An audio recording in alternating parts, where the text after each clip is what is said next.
Hey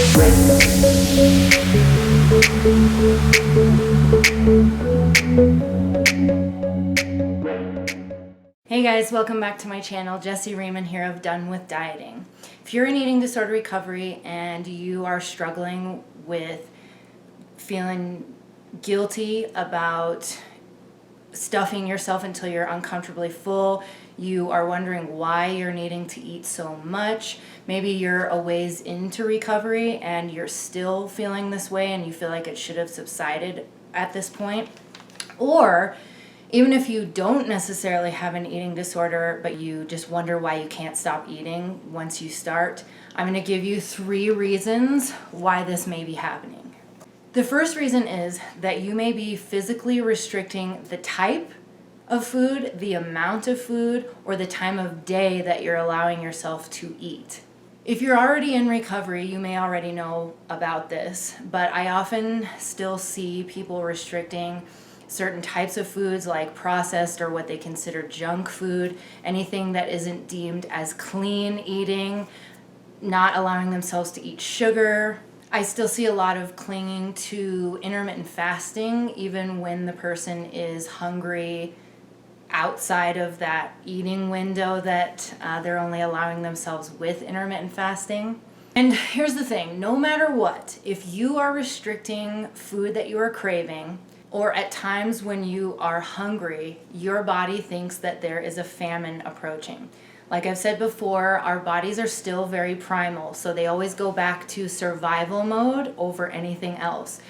And when this happens, especially for a period of time, so depending on whether you just went on a restrictive diet for a few, maybe like 6 to 12 weeks, or you've been doing this for years, you've been yo-yoing back and forth your whole life, you're gonna crave the highest possible calorie foods, and it's going to feel like you need to eat a lot of them. So this is going to be in the form of fats, sugar, carbs, and your body will continue to make you eat or have the desire to eat until it feels like it gets enough of the food it wants or the types of foods that it wants for a long enough period of time. Your body doesn't trust you yet. It really thinks that there could be another starvation period coming up. So even if you've been in recovery for, let's say, 6, 8 months, a year, everybody's body is so different. And if you still are physically restricting, even in some form, and you're not listening, you're not responding to, I'll say, your cravings,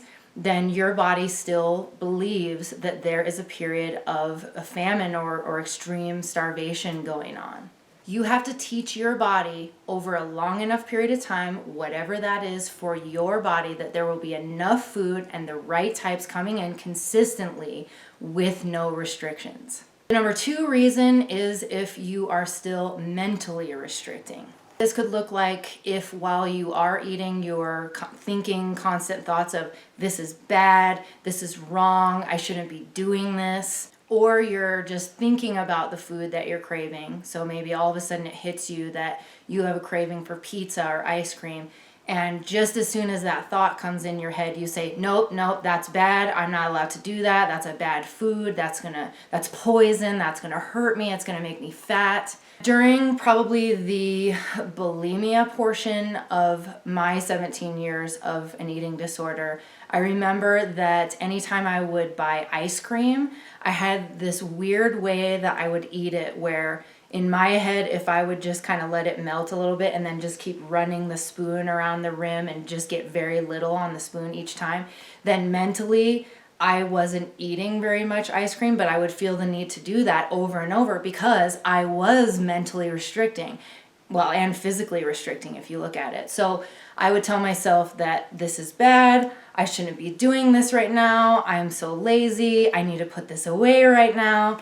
And if I would have just allowed myself to either eat some big spoonfuls or put some in a bowl and just allow myself to eat a serving or 2 servings or however many I needed to during that time, my body would have learned to trust that I was going to give it ice cream whenever it wanted to.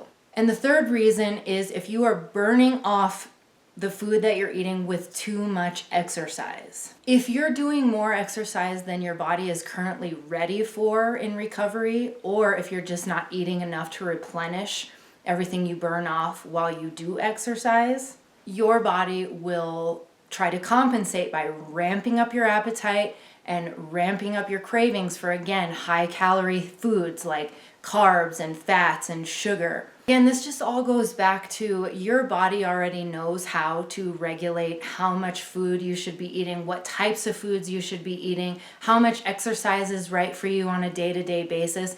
And when we have disordered eating, when we severely restrict through really restrictive diets, we get out of touch with those intuitive signals. And so the goal with recovery is to get back in tune with what our body is telling us. And the only way to do that is to continue to go through this period where you allow your body to eat whatever it wants, whenever it wants, in whatever amounts it's telling you to eat. And when it's ready, it's going to start regulating your appetite, bringing down a lot of those extreme cravings. You still may want the sugar and the fat and the whatever it is that you're afraid of right now, but it's going to be in lesser amounts, and you're going to crave a higher balance of overall foods. But if that's not happening yet, then that to me says that there's still some form of one of these three types of restriction going on. So it's just about continuing to trust the process and understand that when your body is ready, it will tell you when to stop eating something or when that food no longer sounds good to you. Because what I experienced in recovery is that the longer I allowed myself to eat whatever I wanted, whenever I wanted, and only exercise when I had the energy to, eventually certain foods lost their novelty. They weren't nearly as exciting to me anymore. So now I can keep all the types of things that I used to keep out of my house around all the time, because I've taught my body that I can have those things whenever I want. So, I mean, while they're still very good, I don't feel this kind of pull toward these things and to want to just eat and eat and eat them. I thought that would happen while I was in the beginning of recovery. I thought I'm just going to eat all this stuff until I become obese, but that didn't happen. The body really does know how to regulate itself.